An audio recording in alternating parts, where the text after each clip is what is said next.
Hey, how's it going? This is Melinda and welcome to my channel. Today I am doing something I rarely do. I am focusing in on one band, and this band is Led Zeppelin. And I wanted to do this video because last week I made a video with my husband and I talked about wanting Led Zeppelin records. I wanted some audiophile pressings and I would be very willing to pay for that. I got a lot of really good comments. Some of you just said, audiophile records have already been released 20 years ago. Go back and buy the classic record label versions. Well, they're very expensive, around $300 to $500 and up. So that's not something I want to do. Some of you recommended just go get those Jimmy Page remastered versions, and I do have one of them, and I'm going to share my opinion of it. And some of you just said just get the best copies you can get. And then a lot of you are on board with me, and you want audiophile pressings of the Led Zeppelin 8 albums, and that's what I'm focusing on, the studio albums. I have other records behind me, as you can see in my collection. I am strictly talking about their studio albums, and I thought since I wanted to have audiophile pressings, I just thought it'd be interesting if I showed you my entire collection of studio albums, what I liked, what I didn't like, what I think I need an audiophile pressing, just kind of put it to you and explain why this means so much to me. So I have to say this, you guys. Yes, Led Zeppelin music is incredible. Whatever pressing we have is great, and I'm very, very grateful for the records that I have. However, I have records like Jeff Beck's Truth from Mobile Fidelity, and it is an absolutely killer sounding record, and I think Led Zeppelin deserves to sound like this at least a somewhat affordable price. I know that audiophile pressings cost more, but not $300 to $500 a piece more like those classic record label ones do. Also, from Analog Productions, the Ted Nugent self-titled album with the song Stranglehold on it. If I could get a Led Zeppelin record that sounds as good as those two records, I would be over the moon. So let's go ahead and show you what I actually have in my collection. I have everything from record club pressings to Japanese pressings to Jimmy Page remastered version and a couple of real gems. Let's get started now with Led Zeppelin, the debut album. This is a wonderful release, one of the best debuts of all time. It is unbelievable that they were only in the recording studio for 36 hours. It is because they had already been on tour. They had a lot of rehearsal time. They knew the arrangements of how they wanted to play these songs. So it's pretty amazing, but they had been well practiced, well rehearsed. They were ready to go when they went in the studio, and they put out an amazing album. Now this one is a gold record. As you can see, it's got the gold record sticker on it. It is not a first pressing. I would say it's an early reissue from 1969, and every record tells a story in my collection anyway. And when I bought this record, I can remember the day.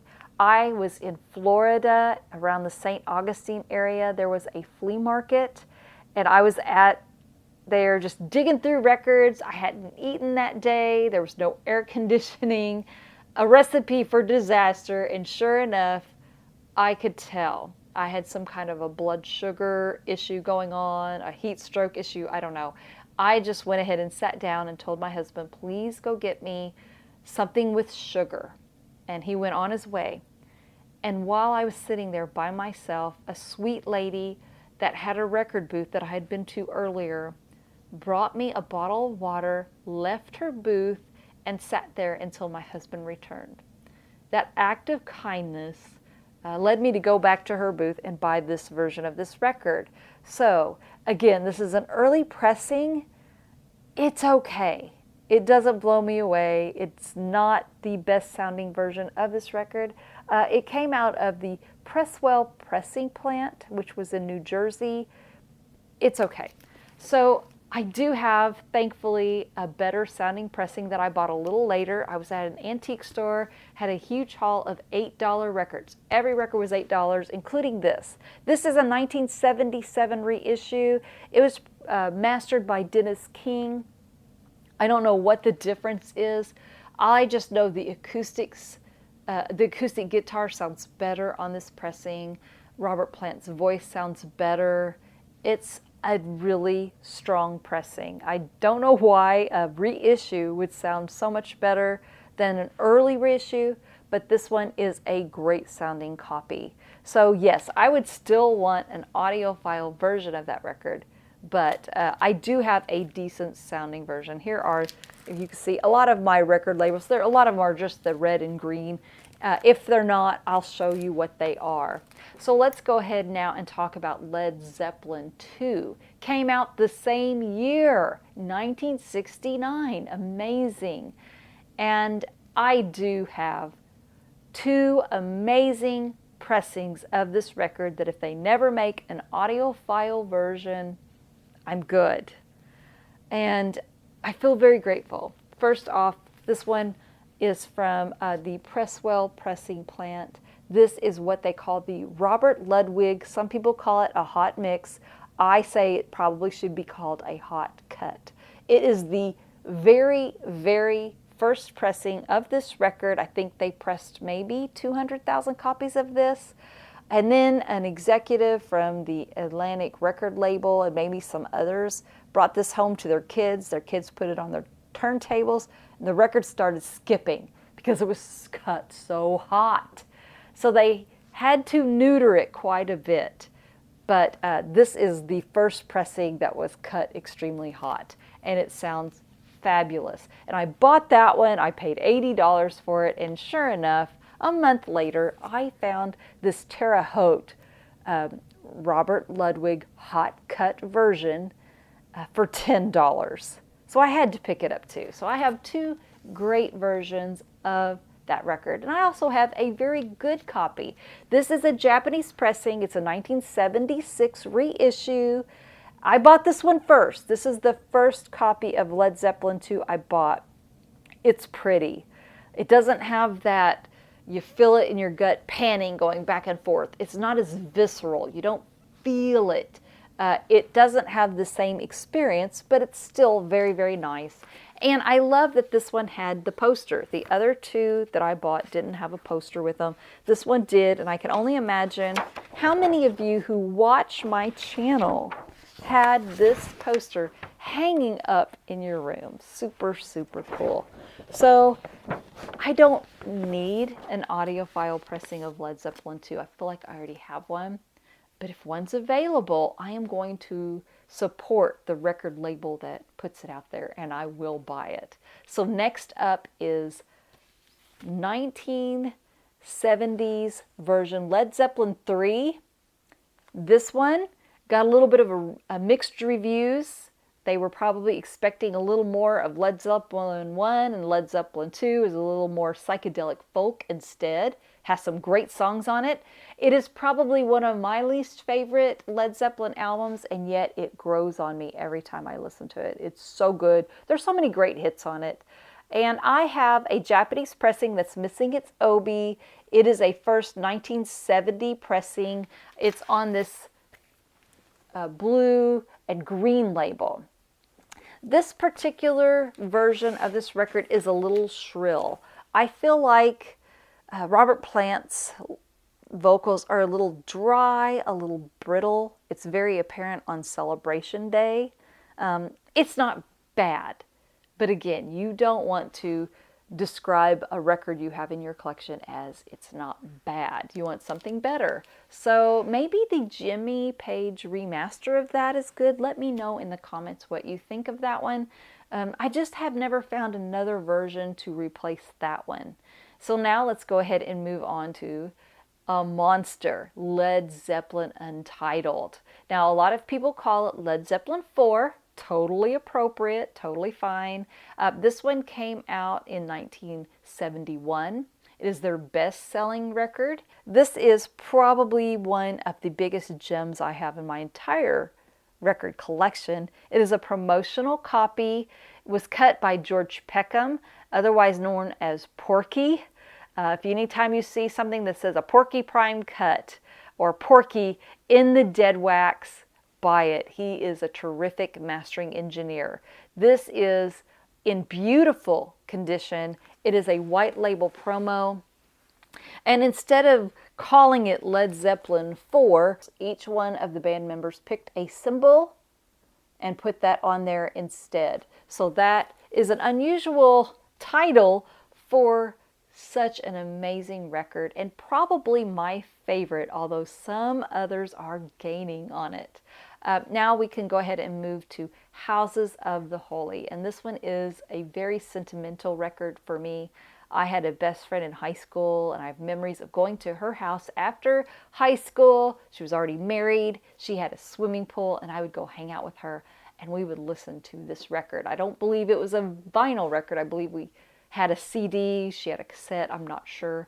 But I have in my collection a Japanese pressing, and this one is a 1976 reissue. It's not bad. That's not how you want to describe the sound quality of a record you own. It's a little bright, could use a little more bass, but it's not bad. It's pretty good. And I think in some areas, this record, a lot of people would say it's a little more sophisticated. I don't really think that the others aren't sophisticated, but maybe this one takes it up a notch a little bit. There's a little bit of orchestral sounds that really do sound wonderful on Japanese pressings. And of course, I benefit when I bought the Japanese pressings from very high quality vinyl. Most of my Japanese pressings are very clean sounding, where my US pressings have some spots where they're a little more surface noise. Led Zeppelin records were played to death, of course. So a really fantastic record, and I would love to have an audiophile pressing of that one. So sentimental too. So next up is a tremendous record that I think most people really love. And this is where I have the Jimmy Page 2015 remastered version, Physical Graffiti. 2 LPs. It's an amazing record. Robert Plant has been quoted as saying it is his favorite Led Zeppelin record. He feels they were on a creative roll at that point. And I would agree, it is fantastic. And I have another copy of it besides this Jimmy Page remaster. I also want to say this is now on their Swan Song label, the first record to be put on there. So that was pretty cool that they had their own label. This is another one that I have. It is a second pressing on Japanese vinyl. It sounds absolutely tremendous. I will be honest with you, especially on songs like In My Time of Dying, which is one of my favorites on this album. There's just really... it makes it clear. This is probably not even the best sounding version of Physical Graffiti. And yet this one is so beautiful, so balanced. And in my opinion, it beats the Jimmy Page remastered version. Now, I'm just my ears and just my opinion. If you are happy with the Jimmy Page remasters, and a lot of you are because you said so in the video, in the comments, I'm not trying to discourage you or tell you you have a lesser copy. But from my ears, I prefer this Japanese reissue. I think it sounds so gorgeous, and it's really not that expensive. I think it's a $50 record right now if you go on Discogs. You pay up, of course, for great condition. Mine happened to be in excellent condition. So that moves us then to the record Presence. And it's a really good record. It's one of those, though, when I'm trying to name all of the Led Zeppelin studio albums, it's the last one I think of. And it's the lowest selling record. And yet there's so many cool things about this record that I really enjoy. I love the object theme. I think that's so cool. They have all these pictures of people with what they call the object. And When this record came out, as a thank you to some people, I'm sure band members and the people closest to them, they actually issued the object. They made a few. It was a very limited quantity. And I remember watching the show Pawn Stars and someone bringing in one of those versions of the object in, and Rick, the owner of Pawn Stars, buying it and putting it in his own personal collection because he's a huge classic rock fan. Now I have a record club pressing. This is from Specialty Records. I believe it was in Pennsylvania. The pressing plant, Specialty, was in, yeah, Pennsylvania. And it sounds pretty good. It's okay. It doesn't blow me away. In fact, you can see if you look at the back of here, someone took the Columbia House sticker off of it. Again, it's a nice record. I really think it's maybe a little bright. I think the guitar is a little shrill. At times you may get ear fatigue from this pressing of it. So again, I would love to have an audiophile pressing of that record. And that brings us to their final studio album. Now I didn't mention, let's talk about Presence for just a minute.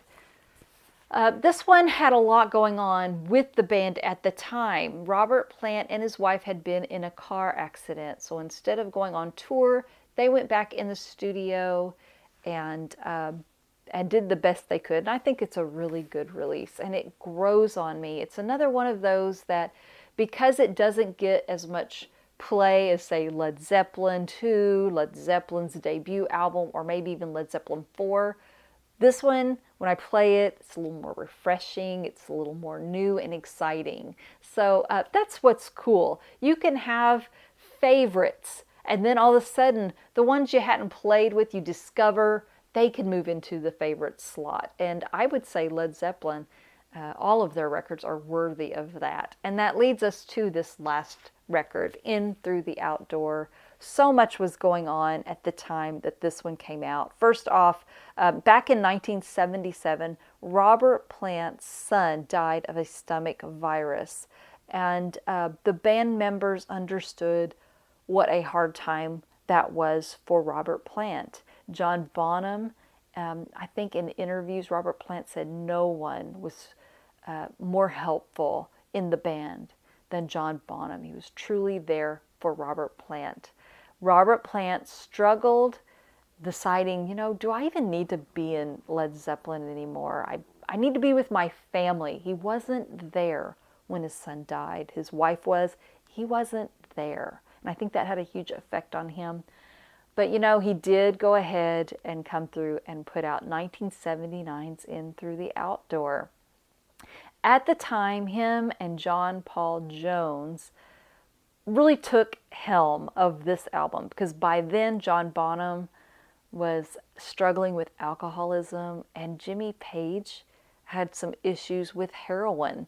So this is truly a labor of love from Robert Plant and John Paul Jones. And you can tell there's a little less guitar, a little more keyboard sound. The song All My Love, which was a tribute to his son, Robert Plant's son that passed away, there is a really beautiful solo, but it's a keyboard, it's not guitar. Also, Fool in the Rain is my daughter's favorite Led Zeppelin song. This is her favorite album, so it makes it really special for me hearing that song with her and having memories. And when I hear it, I think of my beautiful daughter. So I really love this one. And of course, John Bonham died shortly after this was recorded, ending Led Zeppelin. And this particular pressing is a Specialty Records pressing. It could be better. It's just okay. It's not great. So, I have a mixed bag of all of these different Led Zeppelin records. I have some very special ones, like a promotional Led Zeppelin IV, or Untitled. I have Led Zeppelin II, The Hot Cut. And yet I have so many mixes. And I would just love to have a record label that could do it, come out, and put out maybe one a month, one title a month. Beautiful Stoughton jackets, amazing sound, that would be so fantastic. And I'm hoping it happens. Let me know in the comments. Let me know if you have any special pressings of this record. Let me know if you would like to have new audiophile reissues. If you feel that way and you make videos, make your own video. Maybe we could get a little grassroots campaign going. If you enjoyed this video, please subscribe, hit the like button and the notification bell. Thank you so much for watching, and I will see you next time. Take care. Bye-bye.